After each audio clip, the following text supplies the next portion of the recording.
வணக்கம். G news 24x7 செய்திகளுக்காக செய்தி வாசிப்பவர் உதயகுமார். சிறுவாபுரி, பெரியபாளையம் ஆலயங்களில் புதிய பணிகளுக்கு அடிக்கல் நாட்டி முடிவுற்ற பணியினை முதலமைச்சர் மு.க.ஸ்டாலின் காணொலி காட்சி மூலம் திறந்து வைத்தார். சென்னை தலைமை செயலகத்தில் நடைபெற்ற நிகழ்ச்சியில் இந்து சமய அறநிலையத்துறை சார்பில் 217 கோடியே 98 லட்சம் ரூபாய் மதிப்பீட்டில் 26 திருக்கோவில்களில் 49 புதிய திட்டப்பணிகளுக்கு அடிக்கல் நாட்டி கட்டுமான பணிகளை தொடங்கி வைத்து 21 கோடியே 50 லட்சம் ரூபாய் செலவில் கட்டப்பட்டுள்ள உதவி ஆணையர் அலுவலகம், 15 ஆய்வர் அலுவலகங்கள் மற்றும் 16 திருக்கோவில்களில் 17 முடிவுற்ற பணிகளை முதலமைச்சர் மு.க.ஸ்டாலின் காணொலி காட்சி வாயிலாக திறந்து வைத்தார். இதன் ஒரு பகுதியாக திருவள்ளூர் மாவட்டம் சிறுவாபுரியில் பிரசித்தி பெற்ற பாலசுப்பிரமணிய சுவாமி திருக்கோவிலில் 3.14 கோடி ரூபாய் மதிப்பீட்டில் கருங்கற்கள் பதித்து குளம் தூர்வாரி சீரமைப்பு பணிகள் நடைபெற்றது. இத்திருக்குளத்தினை முதலமைச்சர் மு.க.ஸ்டாலின் காணொலி காட்சி வாயிலாக திறந்து வைத்தார். இதேபோல பிரசித்தி பெற்ற பெரியபாளையம் பவானியம்மன் ஆலயத்தில் ரூபாய் 12.03 கோடி ரூபாய் மதிப்பீட்டில் புதிய கட்டுமான பணிகளுக்கும் காணொலி காட்சி வாயிலாக அடிக்கல் நாட்டி தொடங்கி வைத்தார்.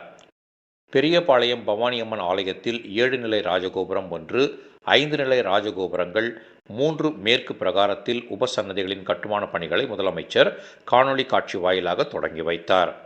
இந்நிலையில் சிறுவாபுரியில் நடைபெற்ற நிகழ்ச்சியில் திருவள்ளூர் மாவட்ட இந்து சமய அறநிலையத்துறை உதவி ஆணையர் சிவஞானம், திருக்கோவிலின் செயல் அலுவலர் மாதவன், திருக்கோவிலின் அர்ச்சகர் ஆனந்தன் குருக்கள் ஆகியோர் சிறப்பு பூஜைகள் செய்து ரிப்பன் வெட்டி குளத்தை திறந்து வைத்தனர். இந்நிகழ்ச்சியில் திருவள்ளூர் மாவட்ட திமுக பொறுப்பாளர் வல்லூர் M.S.K. ரமேஷ் ராஜா, பொன்னேரி தொகுதி சட்டமன்ற உறுப்பினர் துரை சந்திரசேகர், சோழவரம் ஒன்றிய திமுக செயலாளர் ஆனந்த்குமார் மற்றும் அரசுத்துறை அதிகாரிகள், கட்சியின் முக்கிய பிரமுகர்கள், உள்ளாட்சி அமைப்பு பிரதிநிதிகள், பொதுமக்கள் உள்ளிட்ட ஏராளமானோர் கலந்து கொண்டனர்.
சார் இங்க பாருங்க, ஃபர்ஸ்ட் இங்க பாருங்க.